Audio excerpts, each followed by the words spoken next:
పత్రిజీ ప్రతిరూపం పిఎంసి ప్రతిక్షణం సత్యదర్శనం. ఈనాటి సత్యదర్శనం కార్యక్రమానికి స్వాగతం, సుస్వాగతం.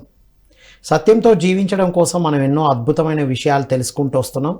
మనం ధ్యాన సాధన చేసినప్పుడు మనకు సత్యం అవగతం అవుతుంది. ఏ విధంగా అంటే మన అంతర్బోధ ద్వారా. ఇదే నేటి సత్యదర్శనంలో అంతర్బోధ పార్ట్ 2. పార్ట్ 1లో మనం తెలుసుకున్నాం. సీనియర్ మాస్టర్ సర్వదేవతా పిరమిడ్ ధ్యాన కేంద్రం నడిపిస్తూ వారి అంతరాత్మ బోధ ఏం చెప్పింది అనేది పార్ట్ 1లో తెలుసుకున్నాం. దానివల్ల ఉపయోగాలు ఏంటో కూడా తెలుసుకున్నాం. సో మరిన్ని అంతర్బోధ విషయాలు సువర్ణ మేడం గారి ద్వారా తెలుసుకుందాం. మరి వాటి వల్ల ఏమేం జరిగిందో కూడా తెలుసుకుందాం. లాస్ట్ ఎపిసోడ్లో తెలుసుకున్నది ఏంటంటే, ఏమీ ఆశించకుండా ధ్యానం చేసినప్పుడు మనకేం కావాలో అది అందించబడుతుంది, మన అంతరాత్మ బోధ మనకే తెలియజేస్తుంది అనేది తెలుసుకున్నాం. మరి నేటి అంతర్బోధలో మరి ఏం తెలియజేస్తారో తెలుసుకుందాం. నమస్కారం మేడం. నమస్కారం సార్. అంతర్బోధ పార్ట్ 2కి స్వాగతం madam. Thank you madam, part 1లో చాలా విషయాలు చెప్పారు. అవును సార్. పార్ట్ 2లో ఏం చెప్తారు మేడం అంతర్బోధ గురించి? ఈ పార్ట్ 2లో వచ్చి ఈ అంతర్బోధ వల్ల మనకు ఎన్ని మంచి మంచి మార్గంలో ప్రయాణం చేస్తామనేది ఇప్పుడు నేను చెప్తాను సార్. మేము 1 కిలోమీటర్న్నరలో సెంటర్ ఉండేది, అక్కడికి వెళ్ళేవాళ్ళం అనమాట. రోజు ఎర్లీ మార్నింగ్ 5 o'clock వెళ్ళిపోయేవాళ్ళం. ఆ రోజు శివరాత్రి ఉంది సార్. ఒకరోజు ఆ రోజు అంత దూరం అంటే కలిసి వెళ్ళేవాళ్ళము. ఆ రోజు అక్కడికి వెళ్ళే శివరాత్రి రోజు ఇంట్లో పని ఉంటుంది, ఇంకెళ్ళొద్దని అందరము మేము అనుకున్నాం. వాళ్ళు ఎవ్వరం వెళ్ళొద్దు, అందరం ఇంటి దగ్గరే ఉందాము, మన పని అంతా అయిపోయినాక ఒక దగ్గర కూర్చొని ధ్యానం చేసుకుందాం అనుకున్నాం, సెంటర్కి వెళ్ళొద్దు అని. సరే అన్నారు అందరూ ఆగిపోయారు. నేను కూడా మార్నింగ్ ఏం చేశాను, 5 o'clock ఎట్లా అక్కడ ధ్యానం చేస్తాం కదా, ఆ 5 ఇంట్లో చేస్తా అని కళ్ళు మూసుకొని ధ్యానం చేస్తూ ఉన్నాను.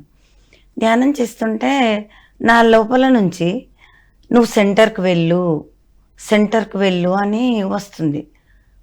వినిపిస్తున్నాయి నాకు మాటలు. ఇవాళ ఎవ్వరం వెళ్ళొద్దు అనుకున్నాము, అందరం క్యాన్సిల్ అయినాం. 10 members వెళ్ళేవాళ్ళం. మరి నేను ఒక్క ఆమెను, నువ్వు వద్దన్నావు మళ్ళీ నువ్వే వెళ్తావు అంటారు కదా, వద్దులే అట్లనే వినిపించాను. మళ్ళీ కూర్చున్నాను ధ్యానంలో. మళ్ళీ కూర్చుంటే నువ్వు వెంటనే వెళ్ళు అని మళ్ళీ వినిపిస్తుంది. ఇంత వెంటనే వెళ్ళు ఎట్లా అంటే, నేను ఇంకొకరితో మాట్లాడుతున్నప్పుడు ఎలాంటి వాయిస్తో, అలాంటి వాయిస్తోనే నాకు వినిపిస్తుంది. ఏం చేయలేను. కానీ నేను ఇంట్లో చెప్పి నేను సెంటర్కి వెళ్తున్నానని చెప్పేసి వెళ్ళిపోయాను. ఇంకా 5:30 అయిపోయింది. 6:30 వరకు ఉంటుంది, 7 వరకు ఉంటుంది అక్కడ ధ్యానం. ఆ 7 అయిపోయిన తర్వాత నేను మళ్ళీ రిటర్న్ వస్తున్నాను. నేను ఒక్క ఆమెనే ఉన్నాను. వస్తుంటే నా వెనకాల ఒక 2 పిల్లలు 15 years ఉంటారు, ఆడపిల్లలు. ఒక అమ్మాయి తెల్లగా ఉంది, ఒక అమ్మాయి నల్లగా ఉంది. వీళ్ళిద్దరి చేతిలో కవర్లు ఉన్నాయి, చిన్న చిన్న కవర్స్ ఉన్నాయి. వాళ్ళిద్దరు నా వెనకాల వస్తున్నారు. కొంచెమే డిస్టెన్స్ వినపడుతున్నాయి నాకు వాళ్ళ మాటలు. వీళ్ళెవరు నా వెనకాల వస్తున్నారని చూస్తే 2 ఆడపిల్లలు, 2 చేతిలో కవర్ ఉంది. శివరాత్రి కదా ఎక్కడికో వెళ్తున్నట్టున్నారు అని నేను ముందర, వాళ్ళు నా వెనకాల వస్తూ ఉన్నారు. నేను మా ఇంటికి వెళ్ళే దారిలో ఒక టర్న్ అవ్వాలి, ఒక టర్నింగ్ ఉంటుంది. నేను టర్న్ అవుతున్నాను. నేను టర్న్ అవుతుంటే నన్ను పిలిచారు, ఆంటీ అని పిలిచారు. ఏంటమ్మా అని మళ్ళీ వాళ్ళ దగ్గరికి 4 అడుగులు వేసుకొని వచ్చిన తర్వాత, ఇక్కడ శివాలయం ఎక్కడ ఉంటుంది అని అడిగారు. అంటే మీకు ఇక్కడ శివాలయాలు 2 ఉన్నాయి, నీకు దగ్గరది కావాలా దూరంది కావాలని అడిగాను. మాకు దగ్గర ఏది ఉందో అది చూపియండి, చెప్పండి ఎలా వెళ్ళాలో అన్నారు. అంటే సరే, దగ్గర శివాలయం కావాలంటే ఇటు నుంచి నేరుగా వెళ్ళండి, అక్కడ ఒక రైట్ సైడ్ ఒక రోడ్డు వస్తుంది, అట్లా వెళ్ళండి, అక్కడ శివాలయం కనిపిస్తుంది, వెళ్ళండి అమ్మా అన్నాను. అంటే వాళ్ళు సరే అనట్లేదు, ఏమనట్లేదు సార్. నన్ను చూసి వాళ్ళు నవ్వుతూ ఉన్నారు. అంటే అదొక్కలాంటి స్మైల్తో అంతే, జస్ట్ ఇట్లా చూస్తున్నారు కళ్ళలోకి, అట్లా స్మైల్ ఇస్తున్నారు. నేను నిలబడ్డాను. వెళ్ళండి అమ్మా మీరు అని అంటే వెళ్ళట్లేదు, నన్నే చూసి నవ్వుతూ ఉన్నారు, జస్ట్ స్మైల్. అరే ఎందుకు అట్లా చేస్తున్నారు, వెళ్ళండి స్ట్రైట్గా వెళ్తే వస్తుంది అని ఎందుకు ఆలోచిస్తున్నారు మీరు, శివాలయము ఎలాంటిది, శివాలయంలో ఎంత పెద్ద శివుడు ఉన్నాడు అదంతా కాదు. మీరు అక్కడికి వెళ్ళి మీరు ఎలా వ్యక్తపరుస్తారో దాని మీద ఆధారపడి ఉంటుందమ్మా, వెళ్ళండి అని చెప్తున్నాను. వాళ్ళు కళ్ళల్లోకి కళ్ళు పెట్టి చూస్తున్నారు. ఇంకా ఏమో మీరు ఇంతసేపు చెప్పినా మీకు అర్థం అవ్వట్లేదు, మీరేమో కదలట్లేదు, నాకు ఇవాళ శివరాత్రి మా ఇంట్లో పని ఉంటుంది, నేను వెళ్తున్నాను అని చెప్తున్నాను. అని ఇంకా నేను వెళ్ళిపోతానని మా ఇంటి వైపు వస్తున్నాను. ఒక 4 అడుగులు వేసి నేను వెనుకకు తిరిగి చూసే 2 పిల్లలు లేరు. నాకు స్ట్రైట్గా అన్ని రోడ్లు కనిపిస్తాయి. అక్కడ వరకు కనబడుతుంది, అక్కడ వరకు కనిపిస్తుంది. చాలా ఎంతో సేపు నడిస్తే అంతసేపు కనిపిస్తుంది అనమాట. నేను ఇంకొంచెం ముందుకు వెళ్ళాను, వాళ్ళు ఎక్కడ ఆగి ఉన్నారో అక్కడికి వెళ్ళా. అక్కడ 4 రోడ్లు ఉంటాయి సార్. 4 రోడ్ల వైపు చూశాను, ఈ 2 పిల్లలు లేరు. ఎటు వెళ్ళారబ్బా, ఇప్పుడే కదా నేను 4 అడుగులే వేశాను, ఓకే ఎక్కడికి వెళ్ళారో అని నేను ఇంకా ఇంటికి వెళ్ళిపోయిన తర్వాత ఇంట్లో వాళ్ళకు వంట చేసి వాళ్ళకు బాక్సులు పెట్టి వాళ్ళు ఆఫీస్కి వెళ్ళిపోయారు. నేను డోర్ పెట్టుకొని ఇంట్లో ఉన్నాను సార్. అసలు ఆ కనిపించినప్పటి నుంచి ఫుల్ ఆనంద స్థితి. వాళ్ళిద్దరు పిల్లలు కనపడ్డప్పటి నుంచి ఫుల్ ఆనంద స్థితి. ఏది చూసినా ఆనందం, చిన్న చిరిగిపోయిన గుడ్డను చూసినా ఆనందం, చినిగిపోయిన చీపిరిని చూసినా ఆనందం. ఆ పట్టుకునే తీరు మాయమైపోయింది. ఏంటి ఇంత ఆనందంగా ఉంది అని నాలో నేనే రమిస్తూ ఉన్నాను. లాస్ట్కు ఎందుకింత ఆనందం అని ఆ సోఫాలో కూర్చున్నాను, కళ్ళు మూసుకున్నాను, ధ్యానంలో కూర్చున్నాను.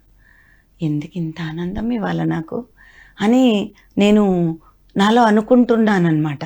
నేను ఎవరికి ప్రశ్న వేయలేదు, నాలో నేను చెప్తున్నాను, ఇంత ఆనందం ఎందుకు నాకు ఇవ్వాలా, ఏంటి స్థితి, ఇంత స్థితి నేను ఎప్పుడూ అనుభవించలేదు అని ఆ ధ్యానంలో కళ్ళు మూసుకొని అట్లా మాట్లాడుకుంటుంటే నా లోపల నుంచి ఇవాళ 2 మాస్టర్లను కలిశావు కదా, అందుకే నీకు ఇంత ఆనందం అని చెప్తున్నారు. నేను ఎవరిని కలిశాను ఇవాళ? నేను ఎవరిని కలవలేదు. ధ్యాన సెంటర్ వెళ్ళాను, వచ్చి ఇంట్లో ఉన్నాను అంతే. నేను ఎక్కడికి వెళ్ళలేదు, నాకు ఎవరు కనపడలేదు అంటున్నాను. నిన్ను మీ ఇంటి దగ్గర దాకా పంపించింది ఎవరు అనుకున్నావు అంటున్నారు నా లోపల నుంచి. ఎవరు మా ఇంటి దగ్గరకు పంపించింది? 2 ఆడపిల్లలు. ఒక అమ్మాయి నల్లగా ఉంది, ఒక అమ్మాయి తెల్లగా ఉంది. వాళ్ళు శివాలయం అడిగారు, నేను చూపించాను అంతే. ఇంకా నేను ఇంటికి వచ్చాను అంతే అని చెప్తున్నాను. వాళ్ళు ఎవరు అనుకున్నావు? రాముడు, కృష్ణుడు. నువ్వు ఒక్క ఆమె ధ్యాన సెంటర్కి వెళ్ళావని ఈరోజు అందరితో కలిసి వెళితే నీకు అట్లా ఆ కనెక్ట్ అంటే వాళ్ళు నీకు దర్శనమిచ్చే ఆ భాగ్యం కోల్పోతావని అందరూ ఇవాళ ఎవరు వెళ్ళొద్దని ఇవాళ ఒక్కదానివే ఇంట్లో కూర్చుంటే సెంటర్కి వెళ్ళని చెప్పి నీకు ఆ 2 మాస్టర్లు దర్శనం ఇచ్చారు అని చెప్పారు. అంటే వ్యక్తిగత ధ్యాన సాధనతో ఏ మాస్టర్స్ మనకు కనెక్ట్ కావాలో అవుతారు అనేది చెప్పబడ్డది. అది మీకు అనుభవం వచ్చేసి అనుభవపూర్వకంగా వ్యక్తిగత ధ్యానంలోనే వస్తారు మేడం. వస్తారు. ఓ వండర్ఫుల్. అలా 2 నాకు దర్శనం ఇచ్చారు. నేను అక్కడ ఇంకా అసలు ఎట్లా అంటే ఆ మాట నేను వినగానే నాకు ఎట్లాంటి ఆనంద బాష్పాలంటే అట్లా ఇంకా అరగంట సేపు నేను అలాగే ఉన్నా, ఆనందంలో మునిగిపోయాను. అంటే మనం చూస్తే ధ్యానం చేసి వస్తున్నప్పుడు ఎవరో కనబడ్డా ఏదో ఉన్నా మనం శరీరంతో ఉన్న మామూలు వ్యక్తులే అని అనుకుంటాం. మాస్టర్లు ఏ రూపంలోనైనా మనకు దర్శనం ఇస్తారు, మనకు సపోర్ట్గా నిలబడతారు. మేడం, అలా నేను ఆ రోజు ఆ 2 మాస్టర్లను నేను దర్శనం చేసుకోవడం జరిగింది. నేను మంత్రాలయం వెళ్ళాను సార్. మంత్రాలయం వెళ్తే అక్కడ అందరూ మా ఆడబిడ్డలు, మా తోటికోడళ్ళు అందరం కలిసి వెళ్ళాం ఒక వెహికల్ వేసుకొని. వాళ్ళందరూ కొబ్బరికాయలు కొనాలి, దండ కొనాలి, అదంతా మాట్లాడుకుంటున్నారు. నాకు అక్కడ దిగగానే వెహికల్ మేము వెళ్ళిన వెహికల్లో నుంచి బయటకు దిగగానే అక్కడ మొత్తం నేను ఆ ఎనర్జీకి కనెక్ట్ అయిపోయాను అనమాట. ఆ రాఘవేంద్ర స్వామి ఆ మంచి గొప్ప యోగి, అతను ఇక్కడంతా నడిచిన ప్లేస్ ఇది. ఆ ప్లేస్లో నేను నడుస్తున్నాను. ఎంత భాగ్యం అని అడుగు అడుగు నేను ఒక ఎరుకతో ఆ మాస్టర్ వేసిన అడుగుల ఇవంతా ప్లేసు, ఆ అడుగులలో నేను అడుగులు ఇస్తున్నాను. నాది ఎంత భాగ్యం, ఆ మహానుభావుడు తిరిగిన ప్లేస్లో నేను తిరుగుతున్నాను అని నా లోపల నుంచి ఇంకా ఇదే భావన వస్తుంది. ఆ భావన వస్తుంది. మీరు కొనుక్కోండి, నాకు వద్దు కొబ్బరికాయ అంటున్నాను. మీరు వెళ్ళి కొనుక్కోండి, నాకు కొబ్బరికాయ వద్దు అని నిలబడ్డాను. నేను అక్కడ రోడ్డు మీద నిలబడ్డాను సార్. లోపల నుంచి నాకు వినిపిస్తుంది, రాఘవేంద్ర స్వామి మీకు ఇప్పుడు దర్శనం ఇస్తారు అని. అవునా, అందరు వెళ్తున్నారు, నేను ఎవరని అక్కడ చూస్తాను వాళ్ళని అని నిలబడుకొని ఉన్నాను. ఎంతో దూరం నుంచి వస్తున్న వాళ్ళు కనిపిస్తారనమాట అక్కడ నిలబడితే. ఎంతో దూరం నుంచి ఒక స్వామీజీ, ఒక 90 సంవత్సరాల వరకు ఉంటాడు, 80 నుంచి 90 సంవత్సరాలు. ఆయన కాషాయ బట్టలు వేసుకున్నారు, వస్తున్నారు. ఓహో, ఈ స్వామి ఏనేమో అని నేను అనుకుంటున్నాను. నా దగ్గరికి వచ్చారు, ఎదురుగా నిలబడ్డారు. నిలబడి నన్నే చూస్తున్నారనమాట. నేను స్వామీజీని చూస్తున్నాను. ఆ ఇద్దరి మధ్యలో ఎంతో మంది వెళ్తూ ఉన్నారు, వస్తున్నారు. అటు వారు, ఇటు మీరు. నేను. ఓకే. ఆ గ్యాప్ లో చాలా మంది వెళ్తూ ఉన్నారు. ఫిజికల్ గా సార్. ఓకే. వెళ్తూ ఉన్నారు, వస్తూ ఉన్నారు. ఇంకా మాటలు లేవు. చూస్తున్నారు, మీరు చూస్తున్నారు, నేను చూస్తున్నాను. తర్వాత వీళ్ళంతా ఇట్లా స్వామీజీ పక్క నుంచి వెళ్తున్నారు, కానీ అక్కడ వాళ్ళకి ఎవరికి, మా వాళ్ళు కూడా వెళ్ళారు, నన్ను రమ్మంటున్నారు, నేను వస్తాను మీరు వెళ్ళండి అంటున్నాను. అట్లా ఎంతసేపు అంటే ఒక 10 నిమిషాల సేపు అక్కడ నిలబడి ఉన్నారు ఆ స్వామీజీ. ఆయనే ఈయనని నాకు తెలియదు. అలా వెళ్ళిపోయి మళ్ళా వెళ్ళారు. ఎక్కడి నుంచి ఎంతో దూరం నుంచి మళ్ళీ కనిపిస్తూ ఉంటారు. అక్కడ వరకు కూడా అలా ఆ ఫేస్ అంతా నా వైపు నడక అలా నడుస్తున్నారు. అలా చూస్తూ చూస్తూ ఎంతసేపు కనిపిస్తుందో అంత దూరం నుంచి వెళ్ళేదాకా చూస్తూనే ఉన్నారు. తల మీ వైపు దిగి ఉంది, అటు నడుస్తున్నారు. అలా నేను మళ్ళీ అక్కడ రాఘవేంద్ర స్వామి ఒక ఆ సమాధి దగ్గరికి వెళ్ళి, అక్కడ ఒక మేనేజర్ అనమాట, ఆ మేనేజర్ మిస్సెస్ కూడా మాతో వచ్చారు. తను లోపల దాకా తీసుకెళ్లారనమాట ఆవిడ వాళ్ళ హస్బెండ్. అక్కడ కూర్చొని ధ్యానం చేస్తున్నా మళ్ళీ కనిపిస్తున్నారు నాకు. అక్కడ కనిపించి నేను అక్కడ రోడ్డు మీద కనపడ్డా కదా, ఎవరనుకున్నావు అని అడిగారు నన్ను. లోపల నుంచి వినిపిస్తుంది. అంటే ఒక స్వామీజీ అయితే కనపడ్డారు, కాషాయ బట్టలు వేసుకొని ఉన్నారు, ఎవరు అనేది నాకు తెలియదు కదా స్వామి అంటున్నాను. అక్కడ మీకు కనిపించింది నేనే. మీరు ఒక ధ్యానంలో ఉన్నారు, అక్కడ మొత్తం నా ఎనర్జీకి, అంటే నా అడుగుల్లో అడుగేస్తున్నానని ఆ ఎనర్జీకి కనెక్ట్ అయ్యారు. ఆ భావనతో మీరు ఉన్నారు కాబట్టి నేను నీకు దర్శనము ఇవ్వకుండా నేను ఉండలేకపోయాను అని చెప్పి అక్కడ ఆ మాటలు తీసుకోవడం జరిగింది. మన భావనే వారి ఎనర్జీకి కనెక్ట్ చేస్తుంది. మన భావనే, మనం ఆ భావనతో ఉన్నాం. అద్భుతమైన మహానుభావుడి నడిచిన నేలలో నేను కూడా నడుస్తున్నా అని గమనంతో నడుస్తున్నారు. అంతే. Wonderful madam. ఇలాగా ఇంకా ఇవి రెండు జరిగిన తర్వాత, ఈ అనుభవం తర్వాత మీ జీవితం ఎలా ఉంది మేడం? అక్కడేమో వారితో ఒక దర్శనం శివరాత్రి రోజు ఇది. దాని తర్వాత మీ జీవితంలో ప్రాపంచికంగా మీ జీవితంలో వచ్చిన మార్పులు? నా జీవితం ఇట్లా నేను ఒకరొకరిని దర్శనం చేసుకున్నా కొద్దీ ఇంకా ప్రాపంచిక విషయాల పట్ల, ప్రాపంచికమైన ఈ ఆస్తుల పట్ల, ఇవన్నిటి మీద నాకు అసలు ఏమీ ఆరాటం అంతా పోయింది సార్. సమస్యలు వస్తలేవంటే వస్తున్నాయి, తిట్టే వాళ్ళు తిడుతున్నారు, అవమానించే వాళ్ళు అవమానిస్తున్నారు, అన్నీ జరుగుతున్నాయి. లాస్ అయ్యేది లాస్ అవుతుంది, లాభం వచ్చేది లాభం వస్తుంది. కానీ దేనివల్ల నేను లాభం రాగానే ఏడవట్లే, ఎగిరేయట్లేదు, పొంగిపోవట్లే, నష్టం జరగగానే బాధపడట్లేదు. తిట్టే వాళ్ళు తిడుతున్నారు, బాధ లేదు. అక్కడ పొగిడే వాళ్ళు పొగుడుతున్నారు, నేను ఏమాత్రము వనకకుండా తొనకకుండా అలా ఉండిపోతున్నాను అంతే. అంటే ఇప్పుడు ప్రాపంచికంగా మీ కుటుంబ ధర్మాన్ని, ఆ, పిల్లల పట్ల ఉన్న ఆ ధర్మాలన్నీ 100%. ఉమ్, ఇంతకు ముందన్న నేను వాళ్ళకి చేసే సేవ విసుగుతో, బాధతో, ఏంటి ఎప్పుడు ఇంతేనా, ఎప్పుడు ఇలా అంటే మారరా ఇక? మారరా, ఇట్లానే తిడుతూ ఉంటారు, నేను ఇట్లా సేవ చేస్తుంటాను, ఇది ఇంతేనా, నాకు ఈ లైఫ్ అంతా ఇంతే, ఏమీ లేదు. జీవితం అంటే పండగ అనేది అర్థమైపోయింది. ఇదివరకు జీవితం మీద విరక్తి వచ్చేది. ఈ దర్శనాలు జరుగుతున్నప్పుడు నా అంతర్బోధను నేను వింటూ, అంతర్బోధ చెప్పిన దాంతో పాటు నేను కూడా జీవిస్తూ అలా నేను ముందుకెళ్తున్నప్పుడు జీవితం దండగ కాదు పండగ అనేది అర్థమైంది. అంటే ప్రాపంచికంగా ఎవరో పొగిడితే ఉమ్, నేను ఎక్కువ, లేకపోతే విమర్శిస్తే తక్కువ, ప్రాపంచికంగా కుటుంబ సభ్యుల పట్ల కానీ బయట వాళ్ళ పట్ల కానీ ఏది లేదు. ఏమీ లేదు, మీతో మీరు ఉండడమే ఆనందం అని తెలుసుకున్నారు. అంతే. ధ్యానం చేసిన వాళ్ళు ఎలా ఉంటారు, నిజంగా దర్శనం జరిగితే ఎలా ఉంటది అనేది ఇది మీ అనుభవం. అర్థమైపోయింది. ఇప్పుడు మీరు మాట్లాడుతుంటే ఎదుటి వాళ్ళు అపార్థాలు చేసుకోవడం అవి జరుగుతూనే ఉన్నాయి. అవి చాలా. ఇప్పుడు మీకైతే ఇవన్నీ అర్థమైనాయి. అవును సార్. మీకు ఎదుటి వాళ్ళకు ధ్యానం చేయని వాళ్ళకి అర్థం కాదుగా. అవును. మీరు ఒకటి చెప్తే ఇంకోటి అర్థం చేసుకోవడం అంటే సార్, ఇప్పుడు నేను ఒకటి చెప్తే కుటుంబంలోనే తీసుకుందాం, నేను ఒకటి చెప్తే వాళ్ళు ఒకలాగా అర్థం చేసుకుంటారు. అంటే వాళ్ళ మైండ్ సెట్ అది, వాళ్ళ లైఫ్ డిజైన్ అంటే అలా జరుగుతున్నాయి. వాళ్ళ లైఫ్ డిజైను, దానికి మనము ఎలాంటి కంగారు పడక్కర్లేదు. ఇప్పుడు మీరు మీ పిల్లలు కానీ ఇంట్లో బంధువులు కుటుంబ సభ్యులు తక్కువ మంది ధ్యానం చేస్తున్నారు, మీరు చేస్తున్నారు, మీకు దర్శనం అయింది, ఆనందంగా ఉన్నారు, అవును, మీతో మీరు చక్కగా ఉన్నారు మేడం. అవును.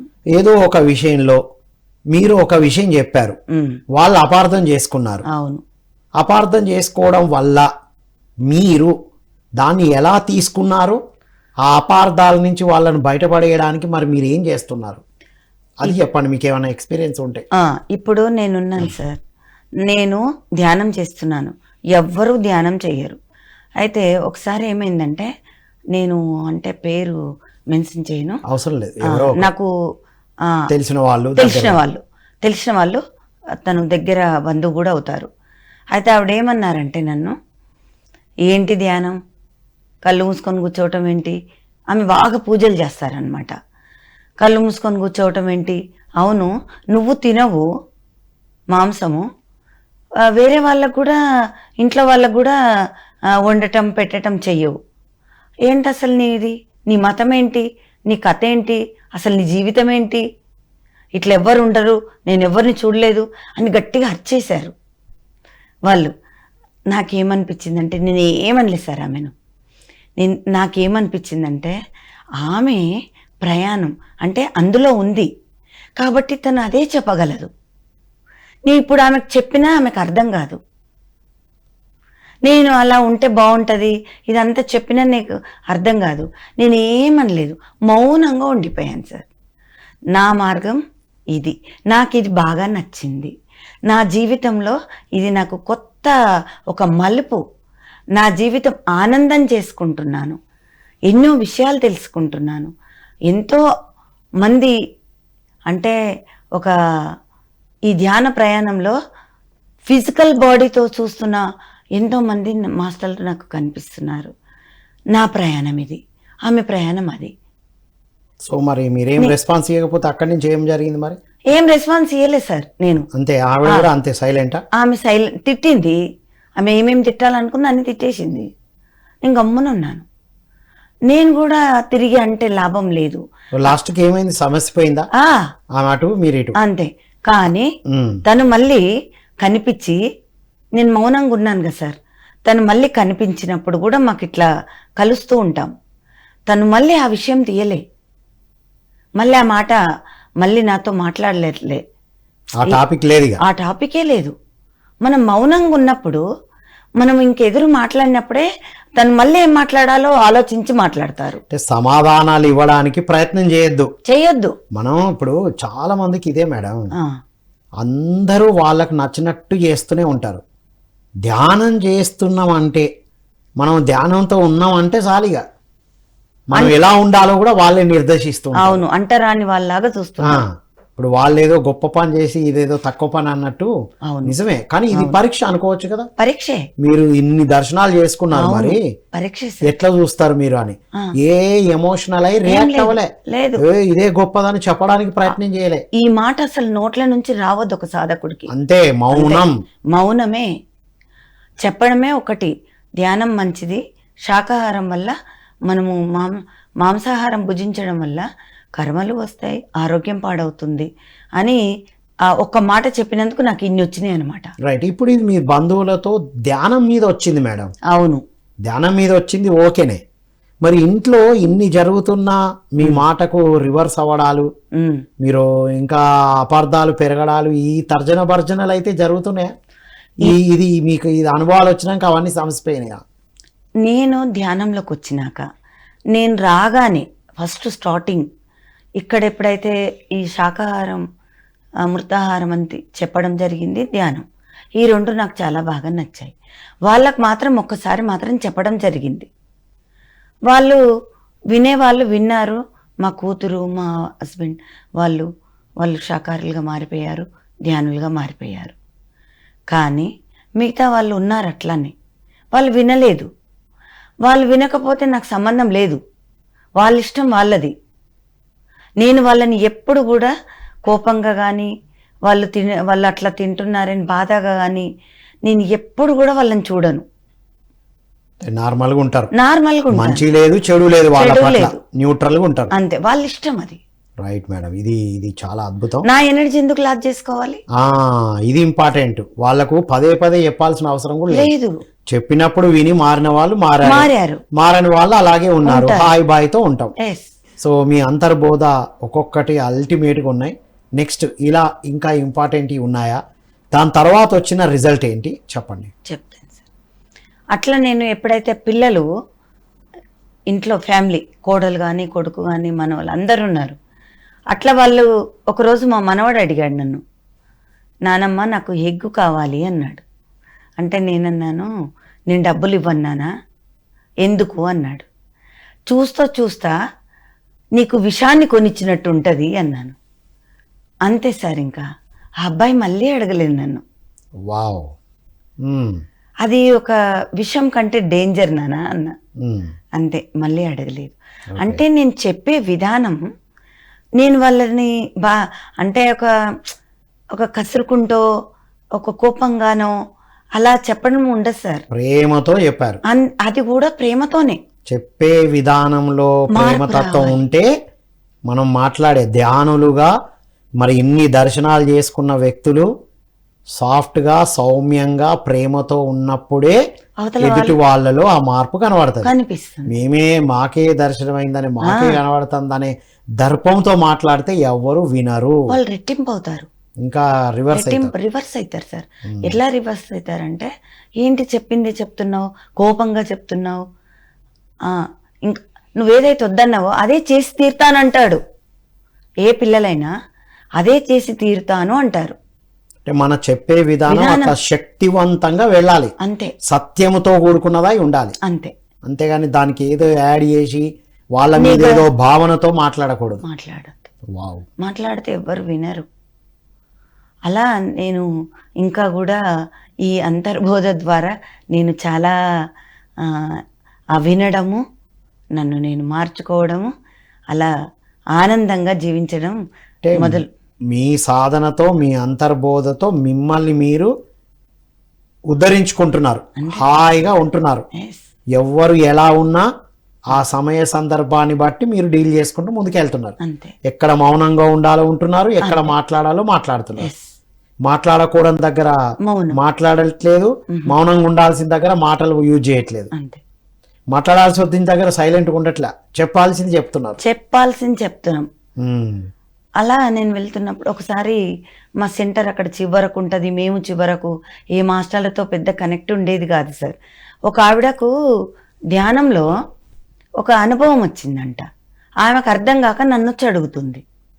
ఏం అనుభవం అంటే, ఒక ఊరేగింపు వెళ్తుందంట, ఒక ఒక పల్లకిలో తీసుకొని ఈవిడంట పల్లకి వెనకాల వెళ్తుందంట. తను ఏంటంటే ఒక శారీతో లేకుండా ఒకదాని మీద ఒకటి 3 కట్టుకొని 3 ధరించిందంట. అలా కనిపిస్తుందంట, నేను 3 శారీస్ వేసుకున్నాను అని కనిపిస్తుందంట. వర్షం పడిందంట. ఆ వర్షం పడ్డప్పుడు వెళ్తుందంట, నడవడానికి రావట్లేదు తనకి, తడిచి బరువెక్కి నడవడానికి వస్తలేదు. ఇదేంటి నాకు నడవడానికి రావట్లేదు, తడిసిపోయింది కాబట్టి. అయితే నేను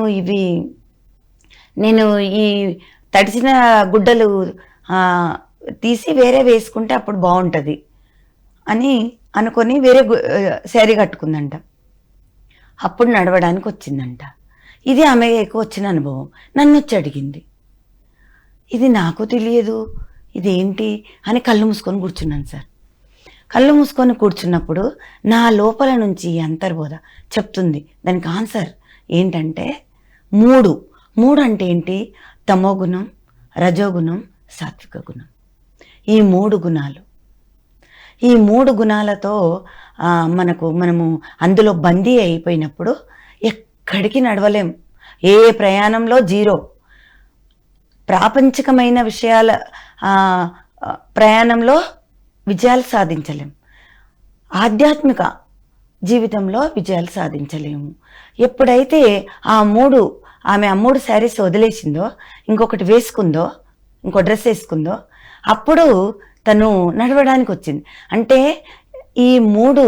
ఈ గుణాలని ఎప్పుడైతే మనం వదిలేస్తామో మనము ఈ యొక్క భూప్రపంచం మీద హాయిగా నడవగలుగుతాము అని నాకు నా అంతర్బోధ నుంచి నేను విన్నదనమాట. విన్నగానే మళ్ళీ కళ్ళు తెరిచి ఆవిడకి నేను ఇది చెప్పడం జరిగింది. ఓకే, మీ ద్వారా అందిస్తున్నారు అన్నమాట.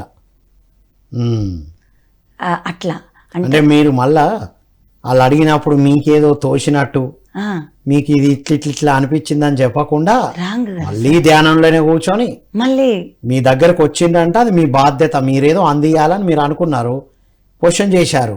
సరే చెప్తే చెప్దాము, వస్తే చెప్తారు, లేకపోతే లేదు, చూద్దాం ఒక ట్రై చేసి అని అట్లా నేను అడగడం జరుగుతుంది. వెంటనే నాకు ఆన్సర్ అందించారు.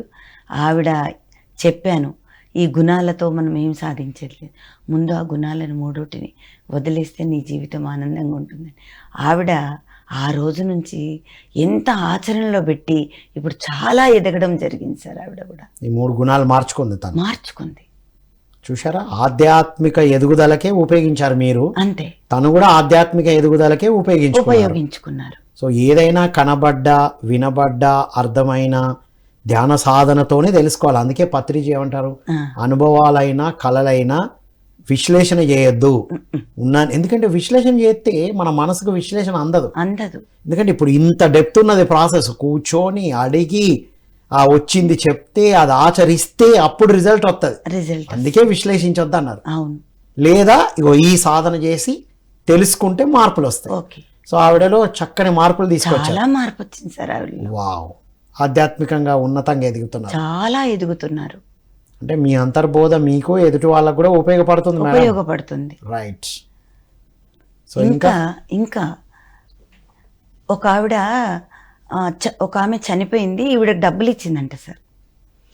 డబ్బులు ఈమె అడిగింది, మా ఫ్రెండ్ అడిగింది ఇంకో ఆవిడ దగ్గర. ఆవిడ ఈమెకు డబ్బులు ఇచ్చి ఏం చేసింది, ఆవిడ బాడీ వికెట్ చేసింది అనుకోకుండా. ఇచ్చినామ అయితే ఈవిడ దగ్గర ఉండిపోయాయి ఆ డబ్బులు. ఆవిడ నన్ను వచ్చి అడిగింది, ఆమె నాకు డబ్బులు ఇచ్చింది, నేను మళ్ళీ తిరిగి ఇచ్చే లోపల ఆమె ధ్యానే కదా, ఈమె బాడీ వికెట్ చేసింది, మరి నన్ను ఈ డబ్బులు ఎవరికి ఇవ్వమంటావు అని అడిగింది. వాళ్ళ భర్త పిల్లలు ఉన్నారు, వాళ్ళకి ఇచ్చేదా అనింది. అంటే ఏమో సరే ఆపు మధ్యలో అని ధ్యానంలో కూర్చున్నాం. సాయంత్రం ఇద్దరు తనతో కూర్చోబెట్టి నేను కూర్చున్నాను. కూర్చొని డబ్బులు వాళ్ళకి ఇవ్వడం వల్ల ఏమన్నా ఇబ్బంది వస్తుందా ఈవిడకి, లేదంటే ఏమి ఇబ్బంది రాదా అని నాకు అనిపించింది.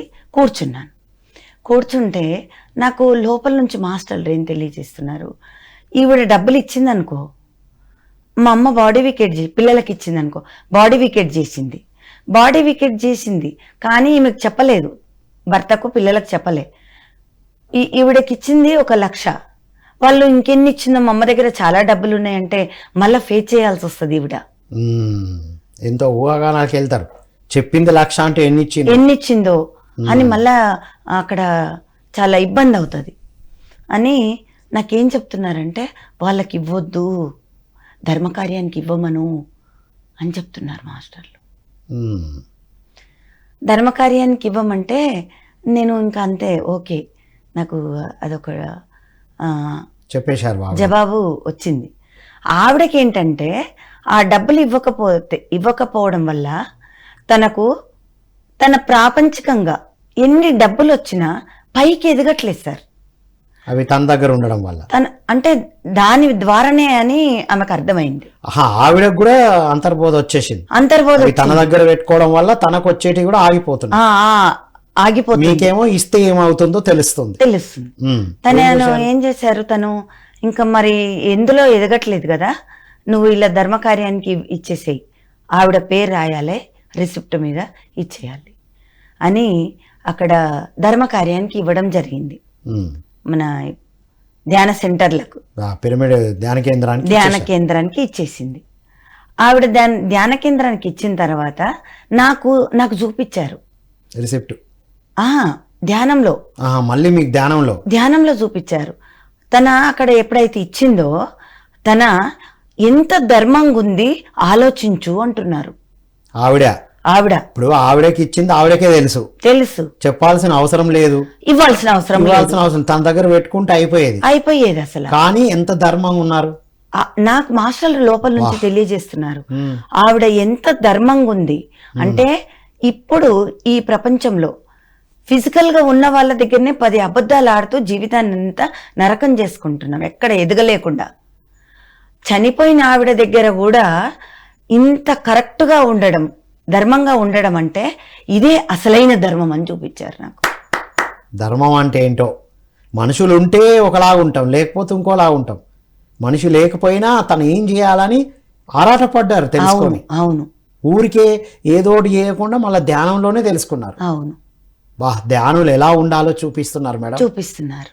కర్మలు అంటే ధర్మ మార్గంలో ఎలా ఉంటే ధర్మం అంటారు అనేది, అలా ఇట్లాంటివన్నీ సార్. మనిషి ఉన్నా లేకపోయినా ధర్మయుతంగానే ఉండాలి. ధ్యానం నేర్చుకున్న వాళ్ళు ధర్మయుతంగానే ఉండాలి, వెళ్ళిపోయిన ధ్యానులతో కూడా ధర్మయుతంగానే ఉండాలి, వాళ్ళు ఉన్నా లేకున్నా. ఓకే, అప్పుడు ఆవిడ ఎదుగుతున్నారు కదా, అలా ఎదుగుతున్నారు. చూస్తూ ఉండగానే ఇల్లు, కారు అలా ఎదుగుతున్నారు, అన్ని వచ్చేసినాయి. ఇది ఒక పరీక్ష. అవును, దీన్ని బట్టి అర్థమైంది ఏంటండి మేడం, ఎక్కడి నుంచో డబ్బులు మనకు వస్తున్నాయి అంటే ఇక అది పరీక్ష. దాన్ని ఎలా వాడతావు, ధర్మయుతంగా వాడినప్పుడు నీకు ఇంకా ఉన్నతం ఉంటది. అంతే. అమ్మా, ఎంత అద్భుతమైన పాయింట్ మేడం ఇది. ధర్మయుతంగా మనం ఉంటేనే మనకు రావాల్సినవి వస్తాయి, మనం ఏది అనుకుంటున్నామో జరిగిపోతుంది. అంతే. అక్కడ ధర్మం తప్పినప్పుడే మనం అన్నిట్లలో లాస్ అయిపోతూ ఉంటున్నాం అనమాట. సత్యం తెలుసుకున్న వాళ్ళు ధర్మయుతంగానే ఉండాలంతే. రైట్. ఇప్పుడు చాలా మంది, అంటే నేను చెప్పాలో వద్దు కానీ, చాలా మంది ధ్యానం చేస్తున్న వాళ్ళు కూడా ఈ ధర్మయుతంగా ఆ వార్డు మర్చిపోతే గనక మనకు వచ్చే ఆ సంపదకు మనమే అడ్డుకట్ట వేస్తున్నాం. రైట్. ఇప్పుడు అందరు ఆలోచించాలి, ఎవరైనా అలా ఎదుర్కొంటున్నారు అంటే ఎక్కడైనా ఇలా ఆచరించాల్సి ఉందా చూసుకోవాలి, అలా ఉండడం ప్రాక్టీస్ చేయాలి అంతే. Yes madam, yes, wonderful. ఇప్పుడు మీకే కాదు అంతర్బోధ, మీకే జ్ఞానం ఎదుగుదల కాదు, మీ ద్వారా ఎంతో మందికి, ప్లస్ ఇది విన్న ప్రతి ఒక్కరికి కూడా ఒక అద్భుతమైన జ్ఞానం అందించబడుతుంది. ఇదే సజ్జన సాంగత్యం ఎలా ఉండాలనేది అర్థం. పత్రి సార్ సజ్జనులతో సాంగత్యం ఎందుకు చేయమన్నారు? ఇన్ని అనుభవాలు ఉన్న మీతో మాట్లాడుతూ ఉంటే ఒక ఎనలేని ఒక శక్తిని ఫీల్ అవుతున్నాం మేడం. Wonderful, wonderful. సో దీని ద్వారా మీరే నేర్చుకున్నారు మేడం, వేరే వాళ్ళకి అందియడం వల్ల మనకు ఎంత ధర్మ సత్య మార్గంలో ఉంటే మనం అంతర్ప్రయాణంలో విజయాలు సాధిస్తాం, ప్రాపంచికంలో విజయాలు సాధిస్తావు. అది. నీకు అడ్డు అనేది ఎవ్వరు కాదు, బయట వ్యక్తులు, నీ మనసే నీకు అడ్డు అనేది నాకు అర్థమైపోయింది. అది అంటే ధ్యానులకు కూడా డబ్బు ద్వారా పరీక్షలు జరుగుతాయి, బయట నుంచి వ్యక్తుల ద్వారా జరుగుతాయి, లోపలొచ్చే అంతర్బోధ కూడా ఒకసారి పరీక్ష చేస్తుంది. పరీక్ష చేస్తుంది. ఒకటి చెప్పినప్పుడు దాన్ని ఎట్లా ఆచరిస్తున్నావా లేదా. అవును, అంతరాత్మ ప్రబోధంతో తెలిసినా కూడా ఆచరించాలి. సో సత్యంతో ధర్మంతో ఉంటే ప్రాపంచిక జీవితం, ఆధ్యాత్మిక జీవితం అద్భుతంగా ఉంటది. అంతర్ప్రయాణం ఇంకా బాగా చేయగలుగుతాం. చాలా. వావ్. ధ్యానంలో ఎదగాలంటే ఈ రెండు ఆచరించాలి. తప్పకుండా సార్. Wow wow wow. ఇది మనము కనుమరుగు చేసుకుంటే మన అంతర్శక్తి కూడా కనుమరుగు అయిపోయినట్టే. ఇంకెక్కడుంటది నీలో శక్తి? అసలు ఆ రెండిటి కోసం ఇవన్నీ ఇవ్వబడ్డాయి. Wonderful madam. ఇప్పుడు మీరు ఇన్ని అంతర్బోధలు తెలుసుకొని ఎదుటి వాళ్లకు ఇలా మీరు అడిగిన దానికి ధ్యానంలోనే తెలుసుకొని అందిస్తున్నారు కదా, అప్పుడు మీరు ఇంట్లో ఉండే తీరు, మీ తీరు అర్థమైంది. మీ ఇంట్లో మీ వాళ్ళ తీరులో ఏమైనా ఎనర్జీలో మార్పులు అలాంటివి చూస్తున్నారా? అది అలాగే ఉంది, ఇది ఇలాగే ఉందా? అంటే నేను ధ్యానం చేస్తున్నాను. ఫస్ట్ మొదటగా నేను ఒక్క ఆమెనే చేశాను సార్. ఆ ఎనర్జీతోటే కదా మా వారు ధ్యానం చేస్తున్నారు. ఆయన శాకాహారిగా మారిపోయారు, మా అమ్మాయి మారిపోయింది, మా బాబు అమెరికాలో ఉంటాడు, ఆ అబ్బాయి కూడా. అంటే ఇప్పుడు నిన్ను నేను బాధ పెడితే నన్ను ఇంకొకరు పెడతారు, ఇలా నన్ను ఒకరు బాధ, ఇట్లా ఇది కంటిన్యూ అవుతూ ఉంటుంది. అలా కంటిన్యూ అవుతుంది. ఆ కంటిన్యూ అయ్యే అది ఆ అబ్బాయిలో నేను ఇది చెప్పినప్పుడు, కర్మ సిద్ధాంతం గురించి చెప్పినప్పుడు, ఆ అబ్బాయి ఆ వీడియో చూసి, మీరు పిఎంసీలో చెప్పిన వీడియో చూసి కర్మ సిద్ధాంతం అనే వీడియో చూసి సార్, అబ్బాయి శాకాహారి కాదు, మాంసాహారి, ధ్యానం లేదు. ఆ అబ్బాయి కర్మ సిద్ధాంతం వీడియో చూసి ఇప్పుడు ఏది ఇస్తావో అది వస్తుందని చెప్పి అలా చెప్పడం జరిగింది. అయితే ఇప్పుడు నేను నాన్నకు ఒక చిన్న ఇబ్బంది పెట్టానమ్మా, అయితే ఇప్పుడు నా కొడుకు కూడా నన్ను ఇబ్బంది పెడతాడు కదా. ఆ వీడియో విన్న 15 రోజుల నుంచి నా లోపల తిరుగుతూ ఉంది. ఇప్పుడు నేను ఒక ప్రశ్న అడగాలి అని ఫోన్ చేశాడు. ఏంటి నాన్న ఆ ప్రశ్న అడుగు అన్నాను. నేను నాన్నని చిన్న ఇబ్బంది పెట్టా, ఇప్పుడు నా కొడుకు కూడా నన్ను అలాగే పెడతాడు కదా. నేను ఎంత సంపాదించినా ఈ కర్మ అయితే అలాగే ఉండిపోతుందా అని అడిగాడు. అంటే అంతే కదా నాన్న, 100% అలాగే ఉంటుంది అని చెప్పాను అనమాట. మరి ఏం చేయాలా? ఇప్పుడు నేను తెలుసుకున్నా కదా. ఇప్పుడు నాకు జ్ఞానం లేక నాన్నని ఇబ్బంది పెట్టాను, మరి ఇప్పుడు నాకు జ్ఞానం వచ్చింది, మా బాబు అలాంటి ఇబ్బంది నన్ను పెట్టకుండా ఉండాలంటే ఏం చేయాలని అడిగాడు. అంటే కళ్ళు మూసుకొని ధ్యానం చేయాలి.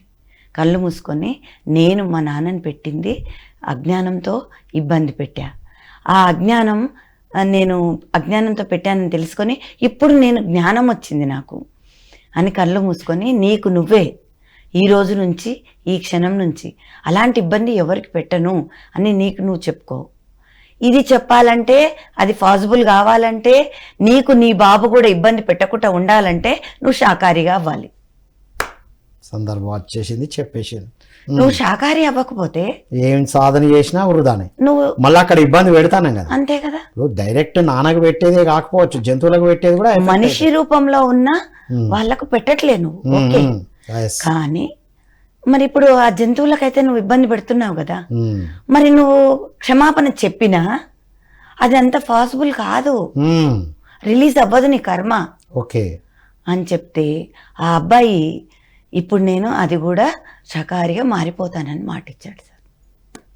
Super madam. అంటే మనలో వచ్చిన మార్పులు ఒక్కొక్కరిని ఎలా మారుస్తాయో, అంటే ఈ ఆచరణ మనం ఆచరిస్తూ ఎక్కడ ఎప్పుడు అవసరమో అది మాత్రమే చెప్తూ మాట్లాడుతూ ఉంటే ఎలా ఉంటుందో తెలిసింది. Wonderful madam. ఇంకా చాలా ఉండి ఉంటాయి, మరొక ఎపిసోడ్లో తెలుసుకుందాం. చివరగా మీ మెసేజ్ ఏంటి ఇవాళ? ప్రతి ఒక్కరికి, ధ్యానం చేసే ప్రతి ఒక్కరికి నేను ఇచ్చే మెసేజ్, మనం ఏదో చెప్పాలని మనం ఆచరించం, కానీ ఇంకొకరిని ఆచరించు అని అడిగే ఆ హక్కు లేదు. మనం ఆచరించి వాళ్ళకి చెప్పాలి. అప్పుడే ఈ మన అంతరంగంలో వికసించిన ఆ హృదయ పుష్పం వాళ్ళ అంతరంగంలో ఉన్న ఆ హృదయ పుష్పాన్ని మేల్కొల్పుతుంది. వావ్. లేకపోతే మనం ఆచరించం, మనం పాటించం, కానీ అవతల వాళ్ళని ఇలా ఉండు అని అంటూ ఉంటాం. అది వద్దండి. ముందు మన హృదయ పుష్పాన్ని వికసింపజేసుకొని అవతల వాళ్ళ హృదయ పుష్పం వికసించేలాగా మన యొక్క ఆ వాయిస్ కానీ, మన మాట, మన ప్రవర్తన, మన యొక్క ధ్యానిగా ఎలా మసులుకోవాలో అది ముందు నేర్చుకోవాలి. మనం నోరు విప్పి చెప్పాల్సిన అవసరం లేదు అవతల వాళ్ళకి. మన నడవడికను చూసి వాళ్ళు కూడా ఇలా ఉండాలి అని మారిపోతారు, తప్పకుండా మారిపోతారు. ధ్యానం చెయ్యని వాళ్ళు కూడా ఒకరోజు నన్ను అడిగారు సార్. వాళ్ళు నేను వాళ్ళ ఇంటి ముందు నుంచి రోజు వెళ్తూ ఉంటాను. వాళ్ళు ఏమడిగారు, అతను ఏమడిగాడు, అక్క నువ్వు రోజు మా ఇంటి ముందు నుంచి వెళ్తూ ఉంటావు, చూస్తూ ఉంటాను నిన్ను, అసలు ఎంత ప్రశాంతంగా వెళ్తూ ఉంటావు, నేను రోజు మిమ్మల్ని అడుగుదామనుకుంటున్నాను, మెడిటేషన్ ఏమన్నా చేస్తావా అని అడిగాడు నన్ను. ఓకే. అలా మనం నోరు విప్పి నేను ధ్యానం చేస్తున్నా అని చెప్పక్కర్లేదు. వాళ్ళు మన యొక్క కదలికలను బట్టి వాళ్ళు తెలుసుకోవాలి. మా ఇంట్లో అదే జరుగుతుంది. నేను ప్రతిదీ ఇంతకు ముందు ఎవరన్నా ఏమన్నంటే బాగా ఏడుస్తూ బాధపడుతూ టెన్షన్ పడుతుండేదాన్ని. ఇప్పుడు ఏది లేదు కాబట్టి ఎంత ప్రశాంతంగా ఉంటాను మా ఇంట్లో. మా పిల్లలు, మా ఇంట్లో కొడుకులు, కోడళ్ళు, భర్త, మనవలు, మనవరాళ్ళు అందరూ ఉన్నారు. అదే ప్రశాంతతతో ఉంటారు వాళ్ళు. వాళ్ళ మాటలు కూడా కఠినంగా ఉండవు, ఏముండవు. అసలు ఒక హాస్పిటల్కి పోయే పని లేకుండా ఉంది. మీ అందరు కూడా అలాంటి ధ్యాన జీవితాన్ని జీవిస్తూ ఇలాంటి మార్పుతో కూడుకొని ఉండాలని నేను కోరుకుంటున్నానండి. Wonderful madam, thank you so much Suvarna madam. మిత్రులారా, విన్నాం కదా, ఒక ధ్యాని అంతర్బోధ వింటే, ధ్యాన అనుభవాలు వస్తే, అవి ఆచరిస్తే జీవితం ఎలా ఉంటుందో చూశారు కదా. మనం ఆచరిస్తూ పోయినప్పుడు, ధ్యానం కోసమే చేసినప్పుడు మన కోరికలు తీరుతాయి, జరగాల్సినవి జరుగుతాయి. అంతర్బోధ ఏం చెప్పిందో అది చేయాలి.